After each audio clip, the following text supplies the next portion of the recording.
जी जनाब, बिस्मिल्लाहिर्रहमानिर्रहीम। शहजाद हकीम हाजिर।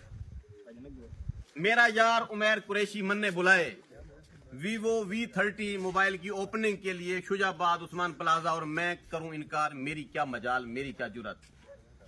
हम घर से निकल पड़े हैं वीवो V30 की ओपनिंग के लिए। मेरा मोहल्ला, मेरे दोस्त यार, मेरे लंगोटिए, सारे लिफंगे मेरे साथ इकट्ठे हैं। मेरी मुकम्मल टीम, शहजाद दवाखाना की मुकम्मल टीम इधर रेडी है, और हम अभी निकल रहे हैं Shujabad Usman plaza Vivo V30 की ओपनिंग के लिए। अगर पाकिस्तान में कोई अच्छा मोबाइल आया है तो वीवो V30 आया है। आप भी लें, मुझे तो आज मुफ्त में मिल रहा है। उसने कहा है कि आपको आज मोबाइल दे रहे हैं। उसका बड़ा गिला शिकवा मेरे साथ यही था कि आपके पास मोबाइल अच्छा नहीं है। लालावल तू देदा पे, तेरी मेहरबानी, तेरा एहसान, तेरे बच्चियों को मैं दुआ करे सा। तो आप भी वीवो V30 लें। जिसने लेना है मेरे साथ शुजाबाद इस वक्त पहुंचे।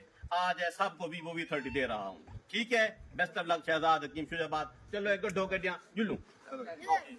चलो जी, अपने में गाड़ी में बैठे हैं, अपने में गाड़ी में बैठे हैं, जल्दी करें।